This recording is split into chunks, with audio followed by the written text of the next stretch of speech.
In this video, which is part 2 of a series, I will talk about the mental preparation required to live the life of a lone coyote, either on the ocean, or in the woods, or in the desert, or any other environment. Most of what follows is philosophical bullshit, which I usually avoid like the plague, and your opinion will, of course, differ from mine.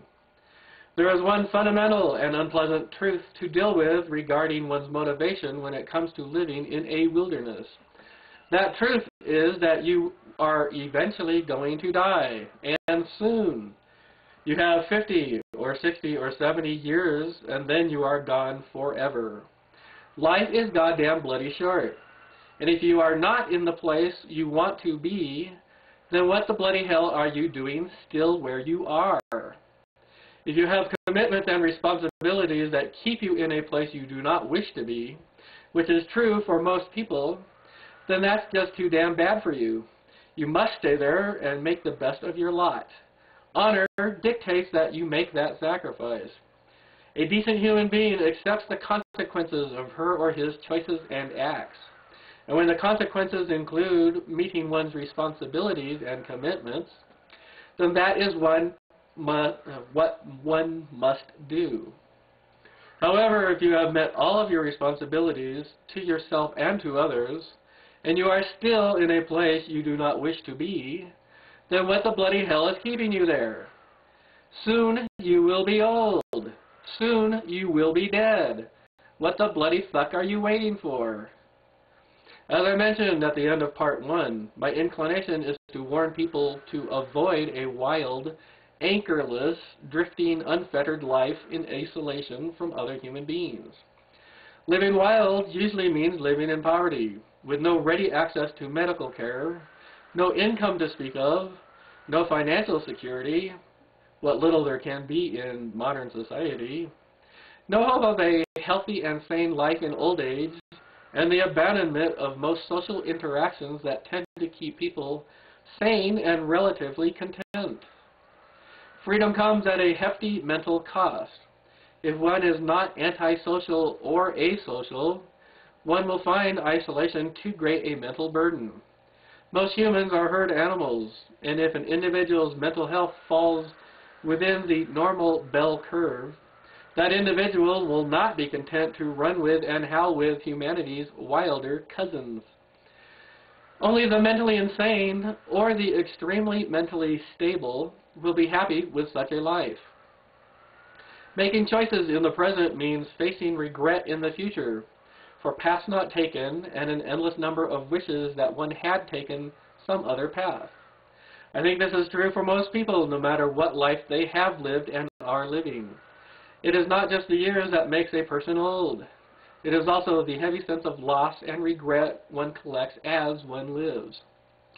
Seems to me a person's life is marked along the way chiefly with loss. Loss of friends, loss of family, loss of opportunities not taken, loss of loves one has not pursued. It all piles up, and it can weigh heavily on a person when looking back at her or his life.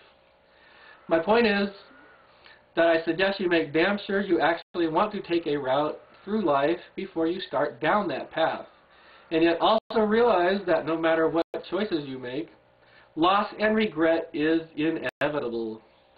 If you believe you want to try living alone and isolated in a wilderness, whether a desolate desert or a trackless forest, I suggest you write down a cost-to-benefit comparison list and see if you are willing to expend what it takes to live such a life.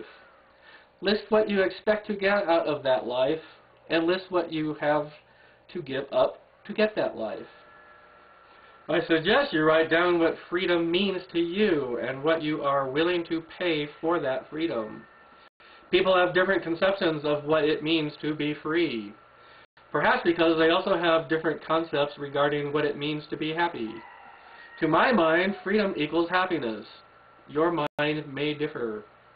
On August 7th of the year 2003, I found myself 340 miles offshore, alone in a leaking boat beating into a storm with winds of 45 knots.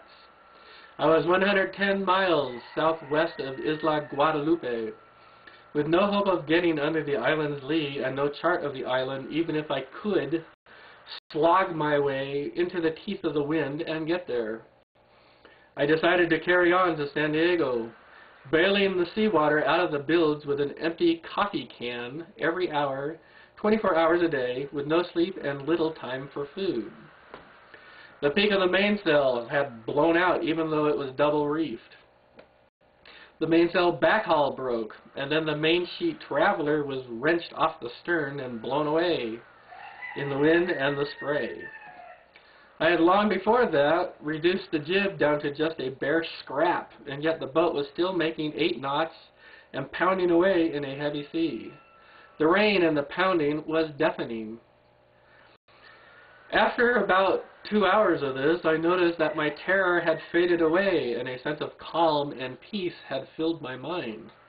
I felt joy at being out there, alive and contending against such mighty forces. I sat in the stern sheets while the rain and flying seawater drenched me, singing happily.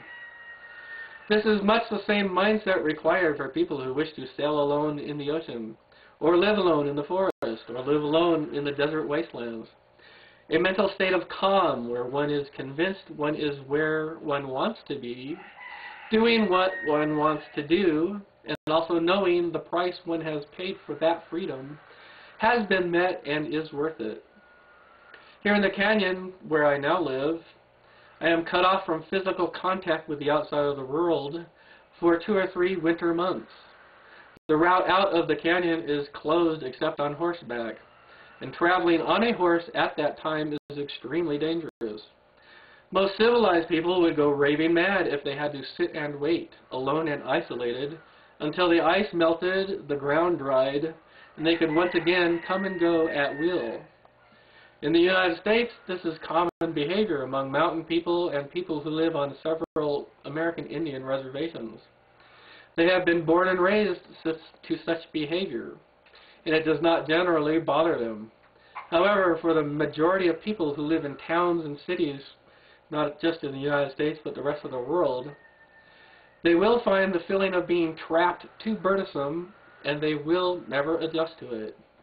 If you are contemplating buying some remote acre of land to live on, or think you might want to squat on such a spot, far from town and far from the nearest road, I very much suggest you actually try living alone for a month or 2 before you commit yourself to that action.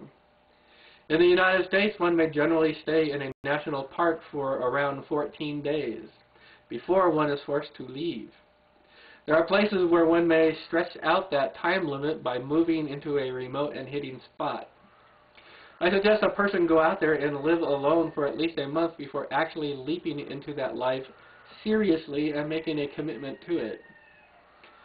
I have noticed that the very few visitors I get here at the ranch are uncomfortable with the quiet, the dark, the timelessness where days pass without notice, and where one must fill the minutes and the hours by reading, or hiking, or climbing the cliffs, or doing the thousands of chores that keep a cattle ranch going.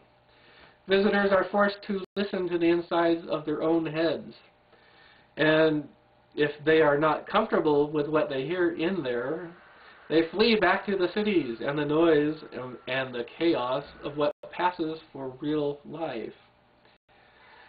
Stare not into the abyss, lest the abyss stare back into you.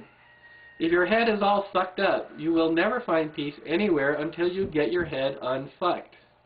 Flinging yourself into the wilderness to get away from your head problems usually will not work. Your emotional issues will be there to meet you when you get there. I have talked with a few people who have said they wanted to live and work on remote ranches, or in the forest, or in the deserts, or they wanted to live and work on the oceans, free and unhindered. Yet when they finally got there, they stayed only a week or 2 before going back to the life they had led previously. The reality does not always fit their expectations. The same is true of life in the forest, or in the mountains, or in the desert. One must know one's heart before making such a commitment.